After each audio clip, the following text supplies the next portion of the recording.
Price Jesus. இயேசு கிறிஸ்து நாமத்தில் இதோ பாஸ்டர் ஜான் ஜெபராஜ் அவர்களுக்காக இந்த ஞாயிற்றுக்கிழமை ஓய்வு நாள் ஆராதனையில் நான் தேவனுடைய ஆலயத்திலேருந்து அவருக்கு ஃப்ரீடம், ஒரு குட் ரிப்போர்ட்டு, ஒரு ஆக்சலரேஷன், ஒரு குயிக்கனிங், ஒரு ஃபேவர் ஃபீல்டு ரிப்போர்ட்டை நான் ரிலீஸ் பண்ணுகிறேன்.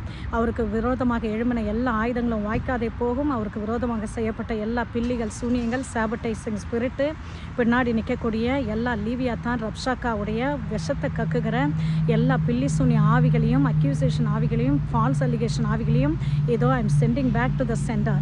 அப்பா, உம்முடைய குயிக்கனிங் ரிப்போர்ட் ஆண்டவரே கர்த்தாவே, இதோ அந்த வெக்கேஷன், செகண்ட் வெக்கேஷன் என்று கோர்ட்டோடைய ஸ்டேட்டஸை போய் தகப்பனே அவருடைய ட்ரையல் என்று சொல்லி போர்ட்ரே பண்ணுறாங்கப்பா. எவ்வளவு பொய்யை திரிக்கிறார்கள் இந்த டிவி ஆண்டவரே, இந்த சத்தியம் டிவி, இன்னுமா இந்த பாலிமர் நியூஸ் ஆண்டவரே, இது எல்லாவற்றையும் பொய்யின் திரைகளை கிழித்து கர்த்தாவே மகனுக்கு முன்பாக, சத்துருக்களுக்கு முன்பாக ஒரு பந்தி அவருக்கு ஆயத்தப்படுத்தி தலை எண்ணெயினால் அபிஷேகம் பண்ணி ஒரு ஃப்ரீடம் ஆண்டவரே இந்த வாரத்தில் நீங்கள் ரிலீஸ் பண்ணுறதுக்காக ஸ்தோத்திரம் ஆண்டவரே. அவருக்கு எதிரடியாக ஆண்டவரே எழுமினவர்களை அவர் காலுக்கு கீழாக மடங்கடிக்க பண்ணுகிற உம்முடைய ரத்தத்தின் வல்லமைக்காக ஸ்தோத்திரம் அப்பா. உம்முடைய ஆலயத்திலிருந்து கர்த்தாவே இதோ சாலமன் ஆண்டவரே டெம்பிளை பில்டு பண்ணும்பொழுது கர்த்தாவே இந்த ஆலயத்தில் செய்யப்படும் ஜபத்திற்கு என் கண்கள் திறந்ததாயும் என் செவிகள் கவனிக்கிறதாயும் இருக்கும் என்று சொன்னீர்.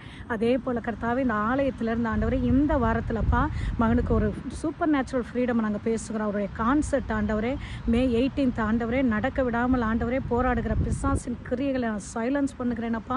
இதோ கர்த்தாவே இது கர்த்தராலே ஆயிற்று என்று சொல்வது போல கர்த்தாவே ஆண்டவரே இது உம்மாலே கர்த்தாவே ஒரு விடுதலை உண்டாகும்படியாக நான் ஜெபிக்கிறேன் ஆண்டவரே. இதோ தகப்பனே மகனுக்காக ஊழியம் செய்கிற ஜெபிக்கிற அஃபிஷியல்ஸ் கூட ஆண்டவரே, லீகல் டீம் அஃபிஷியல்ஸ் யாரெல்லாம் அவருக்கு ஃபேவரபுளாக செய்கிறாங்களோ அவங்களையெல்லாம் ஆசீர்வதியும், ஜெபிக்கிற பிள்ளைகளை ஆசீர்வதியும், அவருடைய எல்லா கன்சர்ன்ஸையும் பர்ஃபெக்ட் பண்ணி போடும் ஆண்டவரே. ஸ்தோத்திரம் அப்பா. நீங்கள் அப்படி செஞ்சதுக்காக ஸ்தோத்திரம். In Jesus name we pray, amen.